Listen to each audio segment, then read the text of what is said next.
Hello guys, কি অবস্থা সবার? এই ভিডিওতে আমরা ক্যাপ্টেন সুবাসা অ্যানিমের এপিসোড 13-14 এক্সপ্লেন করব। তো গাইস, আজকের ভিডিওটি ইন্টারেস্টিং হবে এই কারণে, ফুটবল ন্যাশনাল টুর্নামেন্টের টানটান উত্তেজনা এবং জাপানের ভিন্ন ভিন্ন স্টেটের সব ফেমাস প্লেয়ারদের আমরা এই ভিডিওতেই দেখতে পাবো। এদের মধ্যে সুবাসাও একজন।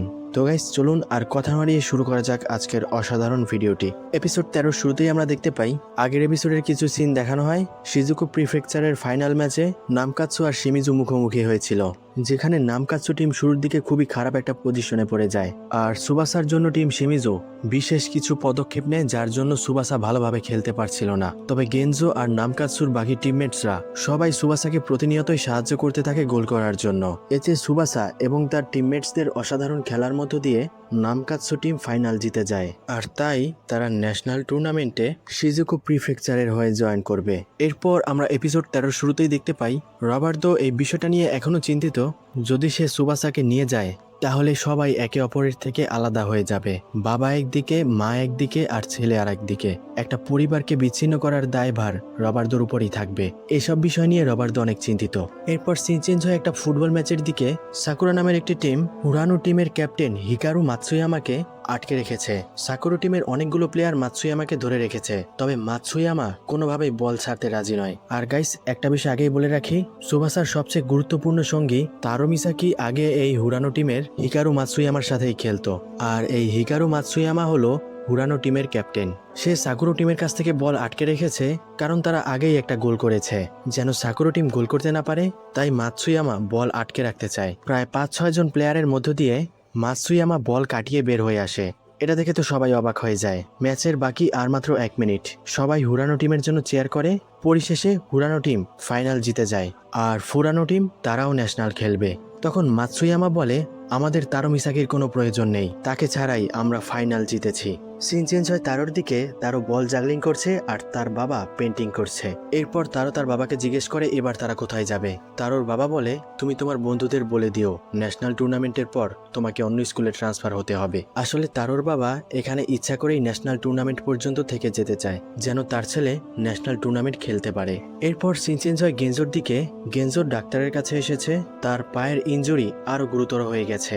সে ন্যাশনাল টুর্নামেন্ট খেলতে পারবে না, তাহলে হয়তো তার ভবিষ্যৎ নষ্ট হয়ে যাবে। তবে গেনজো এতে কোনোভাবেই রাজি হতে চায় না, কিন্তু ডাক্তার তাকে ভালোভাবে বুঝালে গেনজো এই বিষয়টা মানতে বাধ্য হয়।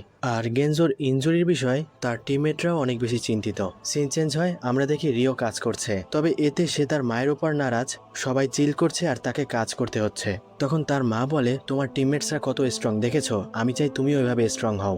অর্থাৎ রিওর মা রিওকে আরো স্ট্রং করার জন্য কাজ করাচ্ছে, আর রিও টাইলসের উপর ঝাড়ু দিয়ে ঘষাঘষি করছে। এরপর আমরা দেখি নামকাৎসুর বাকি প্লেয়াররাও ন্যাশনাল টুর্নামেন্ট খেলতে যাওয়ার আগে একটু ভালোভাবে আরাম করে নিচ্ছে। তবে সুবাসা সে করছে প্র্যাকটিস। রবার্তো তাকে অনেক স্ট্রিক্ট ট্রেনিং দিচ্ছে। তখন সুবাসা ভাবে, কে জানে আজ তার কি হয়েছে, সে আজ একটু অদ্ভুত বিহেভ করছে। আসলে রবার্তো সুবাসাকে ব্রাজিল নিয়ে যাওয়ার বিষয় এখনো চিন্তিত। ট্রেনিং শেষে রবার্তো এই বিষয়টা নিয়ে সুবাসার সাথেও আলাপ করে। রবার্তো বলে সে সুবাসাকে ব্রাজিল নিয়ে যাওয়ার সিদ্ধান্তে নিজেই দোটানায় পড়ে গেছে। সে সুবাসাকে আরো বলে, সুবাসা তুমি কি সত্যি আমার সাথে ব্রাজিল যাবে? আমি যদি তোমাকে ব্রাজিল নিয়ে যাই, আমি তোমাদের ফ্যামিলির মধ্যে বন্ডিং টানা নষ্ট করে দেই, এতে কি তোমার কোনো সমস্যা নেই? সুবাসা বলে, আপনি শুধু শুধুই চিন্তা করছেন, এমন কিছুই না। তখন এ বিষয় নিয়ে তাদের দুজনের মধ্যে অনেক কথা কাটাকাটি হয়। তখনই তাদের মধ্যে গেনজো এসে পড়ে। গাইস, ইমোশনের উপর ইমোশন। গেনজো বলে, আই এম সরি সুবাসা, আমি তোমার সাথে ন্যাশনাল টুর্নামেন্ট খেলতে পারবো না। আমি যা ভেবেছিলাম পায়ের চোট তার থেকেও গুরুতর। তবুও আমি চাই তুমি ন্যাশনাল টুর্নামেন্টের সবগুলো ম্যাচ যেত। ততক্ষণ তো অবশ্যই জিতবে যতক্ষণ না তুমি কোজিরোর কাছে পৌঁছাবে। আর আমি তোমাকে কথা দিচ্ছি, কোজিরোর সাথে ম্যাচ খেলার আগেই আমার পা অবশ্যই ঠিক হয়ে যাবে, আর আমি তোমার সাথে অবশ্যই ফাইনাল খেলবো। আর তাই আমি চাই আমার অনুপস্থিতিতে তুমি দলকে এগিয়ে নিয়ে যাবে। তখন সুবাসাও এতে রাজি হয়ে যায়। সিন চেঞ্জ হয় নামকাৎসুর কোচ ন্যাশনাল টুর্নামেন্টের জন্য সবাইকে স্ট্রিক্ট ট্রেনিং দিচ্ছে। তখন সে তার সাইড কোচকে বলে, গেনজোর না থাকার প্রভাব টিমের সবার উপর পড়েছে, শুধু একজন ব্যতীত, সে হলো সুবাসা। আর তারও যে সুবাসার দেখানোর পথে এগিয়ে যায়। এরপর আমরা দেখি নতুন গোলকিপার প্র্যাকটিসে গোল খাওয়ার পর রিও তাকে উড়াধুরা মাইট দেয়। কোচ বলে, ও বাবা, রিও তো অনেক স্ট্রিক্ট। সিন চেঞ্জ হয় রবার্তো ওই বিষয়টা নিয়ে এখনো ভেবেই যাচ্ছে আর ভেবেই যাচ্ছে। সে সুবাসার মাকেও জিজ্ঞাসা করে, সুবাসাকে যদি ব্রাজিল নিয়ে যায় তাহলে তার কি হবে। তখন সুবাসার মা রবার্তোকে বুঝিয়ে বলে, এতে আমি অবশ্যই দুঃখী হব, তবে আমি চাই আমার ছেলের স্বপ্ন পূরণ করতে, এজন্য আমাকে এতটুকু তো করতেই হবে। সিন চেঞ্জ হয়, গেনজোর না খেলার বিষয়টা কোচ সবাইকে অফিসিয়ালি অ্যানাউন্স করে দেয় এবং নামকাৎসু টিমের নতুন ক্যাপ্টেন করা হয় সুবাসাকে। তখন সবাই এতে কনভিন্স হয়ে যায়, কেউ কেউ আবার সুবাসাকে এ বিষয়ে বাহবা দেয়, আর সুবাসা সে তো এ বিষয়টা শুনে চমকে যায়। তো গাইস, অবশেষে এই অ্যানিমের নামটা এপিসোড 13-তে এসে পূর্ণতা পেল। যাই হোক, এরপর সুবাসা তার মাকে এসে এই বিষয়টা বলে, এটা শুনে সুবাসার মাও অনেক খুশি হয়ে যায়। 3 দিন পর আমরা দেখতে পাই সুবাসা এবং তার নামকাৎসু টিম ন্যাশনাল টুর্নামেন্ট খেলতে টোকিও যাওয়ার জন্য রওনা হয়। তখন তো শহরের সবাই এসে পড়ে নামকাৎসু টিমকে চিয়ার করতে। এটা দেখে নামকাৎসু টিমের সবাই অবাক হয়ে যায়, আর রিওর মা তো চিয়ার করতে করতে উব্বুড়াইয়া পড়ে। সিন চেঞ্জ হয়, নামকাৎসু টিম টোকিও এসে পড়েছে। তারা ট্রেন থেকে নামার পরই তাদের স্টেডিয়াম দেখার জন্য তো অনেক বেশি এক্সাইটেড। তখনই তারা দেখে 2 যমজ ভাই রেল লাইনের উপর দিয়ে পাগলের মতো পাস খেলছে। তাদের খেলার টেকনিকটা ডেঞ্জারাস ছিল। তখন তাদের এমন কর্মকাণ্ড দেখে রেলওয়ে গার্ড এসে তাদের থামানোর চেষ্টা করে, তবে তারা রেলওয়ে গার্ডকে ঢস দিয়েও পাস খেলে। তাদেরকে দেখে সুবাসার টিমও চমকে যায়। তখন আমরা ওই 2 পাগলা যমজ প্লেয়ারের নাম জানতে পারি, একজন হলো মাসাও আর একজন হলো তার ভাই মাজুও, আর তাদের টিমের নাম হলো হানাবা। এরপর তারা 2 জন ওই স্থান থেকে চলে যায়। সুবাসা তাদের খেলা দেখে গভীর ভাবনায় পড়ে যায়। সেভাবে এই ন্যাশনাল টুর্নামেন্টে অনেক বড় বড় প্লেয়ার আসবে, আর আমরা তাদের সবার মুখোমুখি হব। সিন চেঞ্জ হয়, এরপর স্টোরি টেলার বলে, ন্যাশনাল জিবরলাইন টুর্নামেন্ট, যেখানে সেরার থেকে সেরা প্লেয়াররা খেলতে আসে। এবার এই টুর্নামেন্টে অংশগ্রহণ করবে 48টি দল। এলিমিনেশন প্রসেসের শুরুতেই সব টিমকে গ্রুপে ভাগ করা হয়েছে। এদের মধ্য থেকে পরবর্তী ধাপে একটি করে টিম উঠবে। পরিশেষে তাদের মধ্যে সবচেয়ে সেরা টিম ন্যাশনাল টুর্নামেন্টের ফাইনাল জিতবে। এরপর সব ন্যাশনাল টিম একটি সেরিমনিতে একত্রিত হয়। সেখানে তারোর সাথে তার পুরনো টিমমেট মাতসুয়ামার দেখা হয়ে যায়। তখন মাতসুয়ামা তারকে নামকাৎসুতে দেখে একে তো সারপ্রাইজ হয়, কারণ তার টিমমেট এখন রাইভেল, এবং সে খুশিও হয়ে যায়। তখন তারও মাতসুয়ামাকে সুবাসার সাথে পরিচয় করিয়ে দেয়। তখন আমরা ওই স্থানে ইয়াইউইকেও দেখতে পাই। সুবাসাকে দেখে সে ছুটে আসে, আর ইয়াইউই আসলে টিম মুসাশির সাথে এসেছে। তখন ইয়াইউই টিম মুসাশির ক্যাপ্টেনকে সুবাসার সাথে পরিচয় করিয়ে দেয়। তার নাম হলো মিসুগি, যাকে আমরা আগের ভিডিওর এপিসোড 12-তে দেখেছিলাম। আর ইয়াইউই সে হয়তো এখন মিসুগির অনেক ক্লোজ, আর সে হয়তো টিম মুসাশির রিপ্রেজেন্টেটিভ। তবে গাইস, আমি এখানে কিছু বিষয় ক্লিয়ার করে দিই। এটা যদিও কোনো রোমান্টিক এনিমে নয়, এটা স্পোর্টস এনিমে হলেও অনেকে এই বিষয়টা নিয়ে ছ্যাঁকা খাইতে পারে। ইয়াইউই সে ছোটবেলায় সুবাসাকে পছন্দ করত, তবে তার এখন সুবাসার প্রতি ওইরকম কোনো ফিলিংস নেই। সে এখন অন্য কাউকে পছন্দ করে। আর এটা কিভাবে হয়েছে তা হয়তো আমরা পরেই জানতে পারবো। আসলে ইয়াইউই এর ভালোবাসা দৌড়াদৌড়ি করে সাকুরার মতো। যদিও এতে সুবাসার কিছুই যায় আসে না, কারণ সুবাসার সবচেয়ে বড় ভালোবাসা হলো ফুটবল। তবে একটা বিষয়, সানাই সে কিন্তু শুরু থেকে শেষ পর্যন্ত সুবাসাকে সাপোর্ট করে, অর্থাৎ সে হিনাটা টাইপের একটা মেয়ে। আসলে সানাই সুবাসাকে যেদিন প্রথম দেখেছিল সেই দিনই তাকে সে পছন্দ করে ফেলে। আর এই গল্পের শেষে হয়তো সানাইয়ের সাথে সুবাসার বিয়েও হয়। যাই হোক, এটা তো একটা স্পোর্টস এনিমে, আমি এত কথা কইকে। রোমান্টিক বিষয় বাদ, গল্পে ফেরা যাক। রিও ইয়াইউইর দিকে তো তাকিয়েই থাকে। তখনই বিশাল একটা ছেলে রিওর পিছনে এসে দাঁড়ায়। সে হলো তাইচি, টিম নানিবার গোলকিপার। তখন রিও তাকে দেখে চমকে যায়। রিও বলে, আরে তুমি তো অনেক বিশাল। তখন তাইচি বলে, আমি শুনেছি এবার গেনজো খেলবে না, তাহলে এবার আমাকে সেরা গোলকিপার হওয়া থেকে কেউ ঠেকাতে পারবে না। এরপর আমরা হানাবা টিমের ওই 2 যমজ ভাইকেও দেখতে পাই। এরপর মেয়োবা টিমের কোজিরো হিউগা সে ওই জায়গায় এসে পড়ে। তখন সবাই তাকে দেখে একটু নার্ভাস হয়ে যায়। এরপর আমরা দেখি জাপানের সেরা দলগুলো যেহেতু একত্রিত হয়েছে, এরপর ন্যাশনাল টুর্নামেন্টের ম্যানেজমেন্ট টিম ফুটবল গ্রুপে ড্রর মাধ্যমে লটারি করে কোন টিমে আসলে কে খেলবে। এরপর লটারি শুরু হলে আমরা দেখি সুবাসা আর কোজিরো তারা দুজন আসলে বাছাই পর্বে একই গ্রুপে খেলবে, অর্থাৎ ফাইনালের আগে প্রথমেই মেবা টিমের সাথে নামকাৎসুর ম্যাচ পড়ে যায়। সিন চেঞ্জ হয়, রাতে সুবাসা গেনজোর সাথে কথা বলে। সুবাসা গেনজোকে জানায় তাদের প্রথম ম্যাচই মেবা টিমের বিপক্ষে হবে। এরপর আমরা দেখি গেনজো এসব কথা শুনে অনেক রেগে যায়। সিন চেঞ্জ হয় কোজিরোর দিকে। তার এক টিমমেট কোজিরোকে তার ব্যান্ড ফিরিয়ে দিলে সেই ব্যান্ডটা কোজিরো তাকে শিখে দিয়ে দেয়। এরপর কোজিরো বলে, আমার এখন আর এর কোনো প্রয়োজন নেই। সিন চেঞ্জ হয় সানায়ের দিকে। সানায়ে তার চেলাপেলা নিয়ে রোডের মাঝখানে লিফট নেওয়ার জন্য দাঁড়িয়ে আছে, তবে তাদেরকে দেখে কোনো গাড়ি থামে না। তখন সানায়ের চেলাপেলা তাকে টিটকারি মারে। এতে সানাই রেগে যায়। সে বলে, কেউ লিফট না দিলে তোমাদেরকে রোডের মাঝখানে শুয়ে দেব, তাহলে যদি কেউ লিফট দেয়। তখনই একজন লোক তার ট্রাক থামায় এবং ওই ড্রাইভার বলে, কি বাচ্চারা, তোমাদের কি লিফট লাগবে? এটা দেখে সানাই খুশি হয়ে যায়। সানাই বলে, হ্যাঁ লাগবে, তবে আমাদের সাথে আরো লোক আছে। তখন আমরা সুবাস আর পুরো ক্লাসকে ওই জায়গায় দেখতে পাই। তারা সবাই নামকাতসুর খেলা দেখতে যাবে। এটা দেখে ওই ট্রাক ড্রাইভার চমকে যায়, তবে সে তারপরও তাদেরকে নিয়ে যেতে রাজি হয়। তখন ওই ড্রাইভার তাদের জন্য আরো অনেকগুলো ট্রাক নিয়ে আসে। এরপর সবাই ওই ট্রাকে উঠে পড়ে। তখন তারা জার্নি করতে করতে আলাপচারিতার সময় ড্রাইভার জিজ্ঞাসা করে, তোমরা কোথায় যাচ্ছ? সানাই বলে, আমরা সবাই আসলে ফুটবল খেলা দেখতে যাচ্ছি। ড্রাইভার বলে, ফুটবল খেলা? এটা তো আমিও পছন্দ করি। তোমরা কোনো চিয়ারিং টিম নাকি? সানাই বলে, হ্যাঁ, আমি তো চিয়ারিং টিমের লিডার। ড্রাইভার বলে, তুমি যদি ওই ফুটবল টিমের ম্যানেজার হতে পারতে তাহলে তারা তোমাকে এমনি নিয়ে যেত। তখন সানাই বলে, আমি ওইটাও ট্রাই করেছিলাম, তবে তারা রাজি হয়নি। কোচ একটা মাথা মোটা। তবে কোনো সমস্যা নেই, তবুও আমি তাদের জন্য চিয়ার করব। আর সুবাসার জন্য তো অবশ্যই চিয়ার করব। সিন চেঞ্জ হয়। ন্যাশনাল টুর্নামেন্টের উদযাপনী অনুষ্ঠানে সব দলের টিম এসে হাজির হয়। আর সুবাসা ভিন্ন ভিন্ন টিমের ভিন্ন ভিন্ন প্লেয়ারদের দেখে তো অনেক এক্সাইটেড। এরপর বিভিন্ন ফুটবল টিমের ক্যাপ্টেনরা তাদের একটা স্পিচ রাখে। তখন সুবাসাও মঞ্চে এসে কিছু বলে। সে বলে, বন্ধুরা, আমরা সবাই ফেয়ারভাবে খেলবো। ম্যাচের মধ্যে সবাই সবাইকে সম্মান করব। সবাই আক্রমণাত্মক খেলা থেকে দূরে থাকবো। তখন কোজিরো তাকে দেখে বলে, এ কি, সে ক্যাপ্টেন আর সে আক্রমণাত্মক খেলা থেকে দূরে থাকার কথা বলছে? এরপর সিন চেঞ্জ হয় ফুটবল ম্যাচের দিন, যেখানে নামকাতসু আর মেইবা টিম মুখোমুখি হবে। তো গাইস, সবাই চ্যানেলটিকে সাবস্ক্রাইব করবেন। আর হ্যাঁ, এখান থেকে শুরু হবে এই ভিডিওর আসল মজা। তখন আমরা দেখতে পাই অন্যান্য ফুটবল টিমও নামকাতসু এবং মেইবা টিমের খেলা দেখতে এসেছে। কেউ এটা জানতে এসেছে কোন দল আসলে সবচেয়ে বেশি শক্তিশালী, আবার কেউ এসেছে তার পছন্দের টিমকে চিয়ার করতে।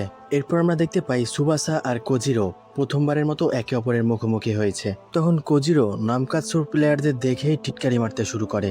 কোজিরো সুবাসাকে বলে, তুমি তো একটু আগে বড় বড় ভাষণ দিচ্ছিলে, তাই না? তোমরা এই ম্যাচ কোনোভাবে জিততে পারবে না, আর আমরাই একমাত্র এই ন্যাশনাল টুর্নামেন্ট জিতবো। এসব কথা শুনে তো নামকাতসুর সব প্লেয়াররা রাগের ঠেলায় দাঁত কামড়াইয়া ধরে।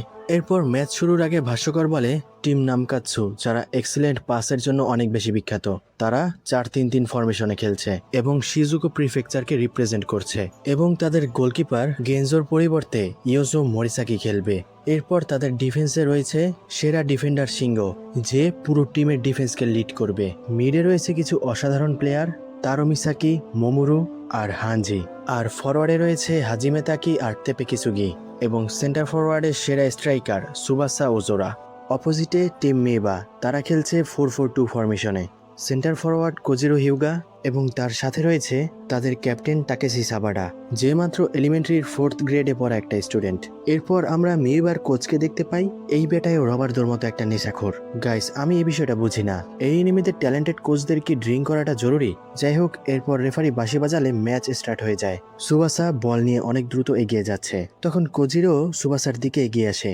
এরপর সুবাসা একটা শট নিতে গেলে কোজিরো বলের উপর ঝাঁপিয়ে পড়ে, আর দুজনেই একসাথে শট চালায়। এতে বলটি দুই পায়ের প্রেসারে উপরে উঠে যায়। কোজিরো সুবাসাকে বলে, তুমি একটা বাচ্চা হয়ে আমার সাথে খেলতে এসেছো, তোমার এত বড় স্পর্ধা? এরপর বল মাটিতে আসলে মোমুরু হাজিমিকে বল পাস করে। এরপর আমরা দেখি কোজিরো বলের দিকে ছুটে যেতে চাইলে তার পা অবশ হয়ে গেছে, সুবাসার পা অবশ হয়ে গেছে। আসলে তারা দুজন যে একসাথে বলের উপর শটটা করেছিল, তখন দুজনই দুজনের পায়ে আঘাত পেয়েছিল, অর্থাৎ তারা সমানে সমানে খেলছে। এরপর হাজিমে বল নিয়ে এগিয়ে যায়। হাজিমের টেপেকে বল পাস দিতে গেলে হঠাৎ করে তাকেশি তাদের মাঝখানে এসে পড়ে। ভাষ্যকর বলে, এ কি, তাকেশি সাবাডা 4th গ্রেডে পড়া একজন স্টুডেন্ট, সে কতই না সহজে বল ছিনিয়ে নিল, আমরা তাকে ক্লোজলি অবজার্ভ করব। তখন আমরা দেখি তাকেশি তার অসাধারণ ড্রিবলিং এর মাধ্যমে নামকাতসুর প্লেয়ারদের খুব সহজেই কাটিয়ে সামনের দিকে এগিয়ে যাচ্ছে। এরপর কোজিরোর পা ঠিক হয়ে গেলে সেও তাকেশির সাথে তালে তাল মিলায়। তাকেশি তারকেও খুব সহজে কাটিয়ে সামনের দিকে এগিয়ে আসে। তখন ভাষ্যকর বলে, এ কি, তাকেশি সাবাডা, তাকে দেখে মনে হচ্ছে না সে আসলে 4th গ্রেডে পড়ুয়া একটা বাচ্চা, তার ড্রিবলিং স্কিল আসলেই অভাবনীয়। তখন তারও তাকেশির আবার পিছু নেয়। তারও বলে, শুনো সাবাডা, তুমি তো আসলেই অনেক ইমপ্রুভ করেছ। তখন তাকেশি বলে, এটা আমি করিনি, এটা সম্ভব হয়েছে শুধু আমাদের কোচের জন্য, অর্থাৎ গাইস, এই তাকেশিকে ওই মাতাল কোচ অনেক ভালোভাবে খেলা শিখিয়েছে। এরপর আমরা দেখি তাকেশি তারোর মতো প্লেয়ারকে নেকমেট করে বল নিয়ে যাওয়ার চেষ্টা করে, তবে মিসাকি ক্যাটলাইক রিফ্লেক্স করে বল আটকে ফেলে। তার এত ফাস্ট রিয়াক্ট দেখে সবাই চমকে যায়। একদিকে তাকেশি আর কোজিরো অসাধারণ এক ডিও, অন্যদিকে সুবাসা আর তারও ডাইনামিক ডিও। এরপর আমরা দেখি সানাইদের ট্রাক পার্কিং লটে এসে পড়েছে। সানাই তো পুরো স্কুল নিয়ে এসে খেলা দেখার জন্য। সিন চেঞ্জ হয় মাঠের দিকে। মেইবার কিছু প্লেয়ার তারোকে ঘিরে ফেলে। তখন তারো সুবাসার দিকে একটা লং পাস করে। সুবাসা মেইবার গোলপোস্টের অনেক কাছেই ছিল, তবে সুবাসা বল নিয়ে কোজিরোর দিকে এগিয়ে যায়। এটা দেখে তো ভাষ্যকর আর দর্শকেরা সবাই অবাক। এরপর সুবাসা অনেক অথেন্টিক একটা রেইনবো ফ্লিকের মাধ্যমে কোজিরোকে পাস কাটিয়ে বল নিয়ে সামনে চলে আসে। আসলে সুবাসা এমনটা করেছে কারণ কোজিরো গেঞ্জোকে অপমান করেছিল তার প্রতিশোধ নিতে। তখন কোজিরো বলে, এ কি, এটা কি হলো, তোমার মতো একটা বাচ্চা আমার সাথে এমনটা করলো। এরপর সুবাসা গোল করে দেয়। তখন স্টেডিয়ামের দর্শকরা এক মুহূর্তের জন্য হতভম্ব হয়ে যায়। তারা ভাবে এত অসাধারণ একটা স্কিল, তাও আবার এত শক্তিশালী একটা প্লেয়ারের সামনে প্রদর্শন, এটা মোটেও সহজ কাজ নয়। এরপর হঠাৎ করে স্টেডিয়ামের দর্শকরা এবং ভাষ্যকর উল্লাসে ফেটে পড়ে। তখন আমরা দেখি সানাই ওই জায়গায় চেয়ার করতে এসে পড়েছে। তখন সুবাসা দৌড়াতে দৌড়াতে বলে, এই ম্যাচ তোমাদের টিম কখনোই জিতবে না, এই ম্যাচ জিতবো আমরা। তখন ভাষ্যকর বলে, সুবাসা উজুরা নামকাতসুর সেন্টার ফরওয়ার্ড, ন্যাশনাল টুর্নামেন্টের এক আননোন ট্যালেন্ট, যে মাইটি টিম মিউবার বিপক্ষে প্রথম গোল করে দিয়েছে। এরপর আমরা দেখি কোজিরো পোলাই তো রাগের ঠেলায় কথাই কয় না। সাবাডা বলে, আই এম সরি কোজিরো, আমার কাছ থেকে তারা বল ছিনিয়ে চলে গেল, এটা আমারই ভুল ছিল। তখন কোজিরো কোনো উত্তর না দিয়ে মুখ ঘুরিয়ে চলে যায়। কোজিরোর কোচ বুঝতে পারে এখন পোলায় আগাম একটা গড়াইবে। এরপর সিন চেঞ্জ হয়, আমরা দেখি নামকাতসু মিউবার কাছ থেকে আবার বল ছিনিয়ে নেয়। তবে মিউবার সবাই তাদেরকে আটকানোর চেষ্টা করলেও কোজিরো পাগলায় গোলপোস্টের পাশে দাঁড়িয়ে দাঁড়িয়ে ফ্যাশন করে, ফ্যাশন, অর্থাৎ সে এখন ভাবে আছে। এরপর টেপে পায় বল পেয়ে আগের ম্যাচের মতোই ভুলভাল শট নিয়ে গোল করার চেষ্টা করে। তবে বল গোলপোস্টে বাড়ি খেয়ে ফিরে আসলে সুবাসা ধরে ফেলে। এরপর সুবাসা বল নিয়ে অনেক দ্রুত এগিয়ে যায়। তখনই কোজিরো চান্দু ঠাস করে দৌড় শুরু করে। সে বলে, ওরে স্যামরা, আমারে বলত পাইছো, করাইতাছি গোল, খারাও আইতে আসি। গাইস, আমার কাছে এটা ফুটবল ম্যাচের থেকে যুদ্ধের ময়দান বেশি মনে হচ্ছে। যাই হোক, কোজিরো সুবাসার দিকে একটা স্লাইড ট্যাকেল করে আর সুবাসা সে একটা হাই জাম্প করে। তবুও কোজিরো সুবাসার কাছ থেকে বল ধরে ফেলে। তখন সুবাসার পা একটু পেছনের দিকে সরে যাওয়ায় সুবাসা ব্যথা পায়, অর্থাৎ ইনজিওর্ড হয়। কিন্তু কোজিরো সে বল নিয়ে অনেক দ্রুত এগিয়ে যায়। এরপর মিডফিল্ডে এসে কোজিরো গোলকিপারের মুখ বরাবর এইম করে একটা শট নেয়। তার শটটা ছিল অনেক পাওয়ারফুল। নামকাতসুর সব প্লেয়াররা কিছু বুঝে ওঠার আগেই বলটা গিয়ে ঠিক ইউজোর মুখে লাগে আর বল সহ ইউজো গোলপোস্টের ভিতরে ঢুকে যায়। এতে মিউবার প্রথম গোল হয়ে যায়। তখন ইউজো মাটিতে পড়ে ব্যথায় ছটফট করতে থাকে। এরপর নামকাতসুর সব প্লেয়াররা ইউজোর কাছে এসে তাকে ঠিক করার চেষ্টা করে। তখন আমরা দেখি ইউজো ট্রমায় চলে যায়। ইউজো বলে, আমার এখন ভয় করছে, আমি আর খেলবো না। আমরা দেখি গেনজো ন্যাশনাল টুর্নামেন্টের এই ফুটবল ম্যাচটা ঘরে বসে দেখছে।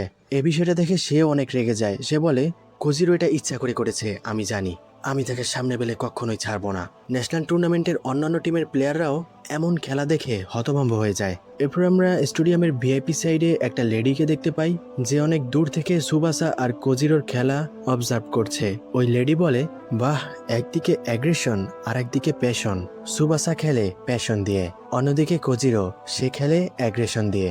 তখন তার পাশের লোকটি বলে, হ্যাঁ একদম ঠিক, তবে আরও একটা বিষয় আছে, সুবাসা খেলাকে এনজয় করে, সে মাঠে তার বলকে নিজের শরীরের অংশ মনে করে অথবা সঙ্গী। অন্যদিকে হিউগা সে পুরো ডিটারমিনেশন দিয়ে খেলে, সে তার প্রতিটা শটেই বডির সম্পূর্ণ পাওয়ার রিলিজ করে। আর হ্যাঁ, তাদের দুই টিমেরই ফুটবল কোচ অনেক বেশি এক্সপার্ট।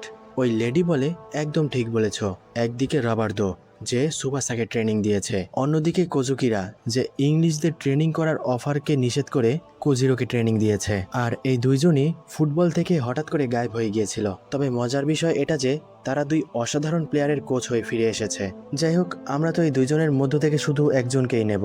কে সবচেয়ে বেশি আউটস্ট্যান্ডিং প্লেয়ার এই ম্যাচের রেজাল্টই বলে দেবে। এরপর আমরা দেখি বল তারুর পায়ে, সে তাকে শিখে কাটিয়ে বল টেপেকে পাস করে দেয় আর টেপে সুবাসাকে একটা লং পাস করে। তখন কোজিরো বলে, শোনো, আমি চাই সবাই সুবাসাকে কাভার করো। তখন মিউবার সব প্লেয়াররা সুবাসার দিকে ছুটে যায়। তারা সবাই একসাথে সুবাসাকে ট্যাকেল দিতে শুরু করে। আবার কেউ কেউ তো সুবাসার উপর মারধর শুরু করে। এরপর সুবাসাকে তারা মাটিতে ফেলে দেয়। তখন রেফারি মিউবার প্লেয়ারকে ইয়েলো কার্ড দেয়। কোজিরো সুবাসার কাছে এসে বলে, দেখেছিস, আমাকে যে চ্যালেঞ্জ করবে তার এমন অবস্থাই হবে। তোমরা শোনো, যতটা ফাউল করতে পারো করো, তবে এই ছেলেকে এক পাও নড়তে দেবে না। আজ তুই বুঝতে পারবি তোর আর আমার মধ্যে কি ডিফারেন্স।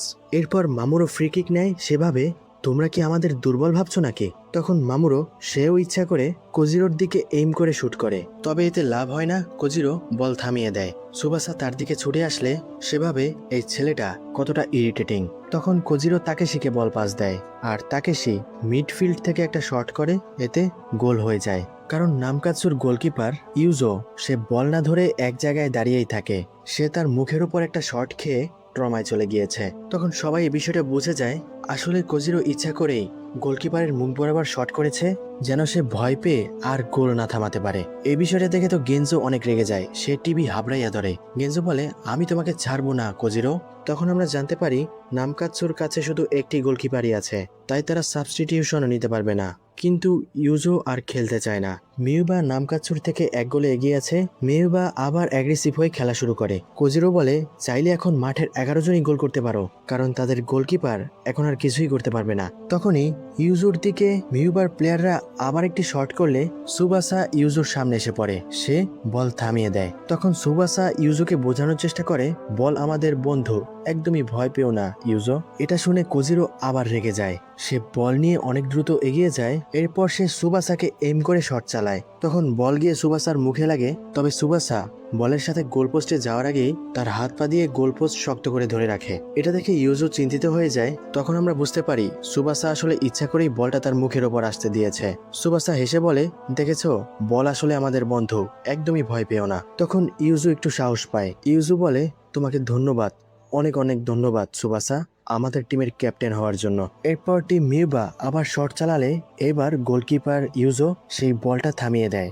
এবং সে বলে, বল আমাদের বন্ধু আর আমি কখনোই একে ছাড়বো না। আমি কি ঠিক বলেছি না সুবাসা? তখন সুবাসা বলে, হ্যাঁ অবশ্যই। এরপর আবার সিন চেঞ্জ হয় ওই লেডির দিকে। ওই লেডি বলে, কোজিরো নামকাতসুর গোলকিপারের মুখ বরাবর শট করেছিল যেন সে ভয় পেয়ে আর বল থামাতে না পারে। তবে সুবাসা কোজিরোর শট ইচ্ছা করে মুখের ওপর নিয়েছে। তার পাশের লোকটি বলে, কিন্তু কেন? ওই লেডি বলে, এটা অবভিয়াস যে সে তার গোলকিপারের কনফিডেন্স ফিরিয়ে আনার জন্য এটা করেছে। তো গাইস, এখান থেকে এই এপিসোডের সমাপ্তি হয়। আজ এ পর্যন্তই। ভালো থাকবেন, সুস্থ থাকবেন, দেখা হবে পরবর্তী ভিডিওতে।